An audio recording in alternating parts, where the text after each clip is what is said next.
Hey Sobat Sarana, selamat datang kembali di Sarana Sejarah. Pada video kali ini, kita akan membahas sejarah terbentuknya ASEAN, sebuah organisasi penting di Asia Tenggara yang telah menjadi simbol kerjasama dan perdamaian. Bagaimana ASEAN terbentuk, dan apa tujuan utamanya? Mari kita pelajari bersama.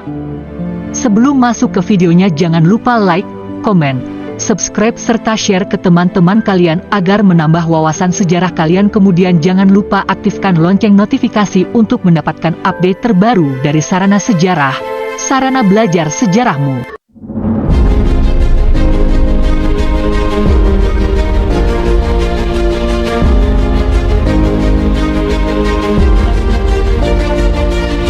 Kondisi Asia Tenggara sebelum ASEAN.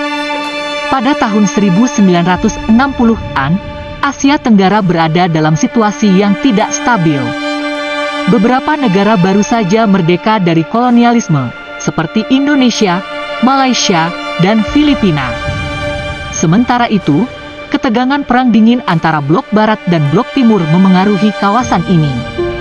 Selain itu, konflik regional, seperti konfrontasi Indonesia-Malaysia dan Perang Vietnam, menciptakan tantangan besar bagi stabilitas dan pembangunan di kawasan Asia Tenggara. Melihat situasi ini, para pemimpin di kawasan menyadari pentingnya kerjasama untuk menjaga perdamaian, meningkatkan kemakmuran, dan memperkuat posisi Asia Tenggara di dunia internasional. Perjanjian Bangkok dan pembentukan ASEAN. Pada 8 Agustus 1967, 5 negara di Asia Tenggara, yaitu Indonesia, Malaysia, Filipina, Singapura, dan Thailand, berkumpul di Bangkok, Thailand. Mereka menandatangani Deklarasi Bangkok, yang menjadi dokumen resmi pembentukan ASEAN. Kelima tokoh pendiri ASEAN adalah 1. Adam Malik, Indonesia. 2. Tun Abdul Razak, Malaysia. 3. Narciso Ramos, Filipina. 4. S. Rajaratnam, Singapura. 5. Hanat Homan, Thailand. Deklarasi Bangkok menetapkan tujuan utama ASEAN, yaitu meningkatkan pertumbuhan ekonomi, kemajuan sosial, dan pengembangan budaya di kawasan, memelihara perdamaian dan stabilitas regional, meningkatkan kerjasama di bidang pendidikan, teknologi, dan kebudayaan. Perkembangan ASEAN dari masa ke masa.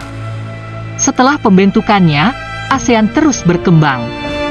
Negara-negara lain di Asia Tenggara mulai bergabung. Brunei Darussalam menjadi anggota ke-6 pada tahun 1984. Vietnam pada tahun 1995. Laos dan Myanmar pada tahun 1997. Kamboja pada tahun 1999. Dengan 10 negara anggota, ASEAN kini menjadi organisasi regional yang melibatkan seluruh negara di Asia Tenggara. ASEAN juga memperluas fokus kerjanya, termasuk pembentukan ASEAN Free Trade Area, AFTA, untuk meningkatkan perdagangan bebas, serta inisiatif seperti ASEAN Community yang mencakup pilar ekonomi, sosial budaya, dan politik keamanan. Makna dan peran ASEAN saat ini. Saat ini, ASEAN memainkan peran penting di dunia internasional. Dengan populasi lebih dari 680 juta orang dan ekonomi gabungan yang terus tumbuh, ASEAN menjadi salah satu kawasan strategis di dunia.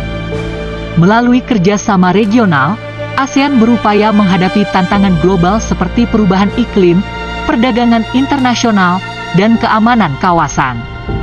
Namun, ASEAN juga menghadapi tantangan seperti kesenjangan pembangunan antar negara anggota dan konflik di Laut Cina Selatan. Meski begitu, semangat persatuan dan kerjasama tetap menjadi landasan utama ASEAN. Demikian sejarah terbentuknya ASEAN dan perannya hingga hari ini. ASEAN bukan hanya simbol kerjasama regional, tetapi juga harapan bagi perdamaian dan kemajuan di Asia Tenggara. Terima kasih telah menonton.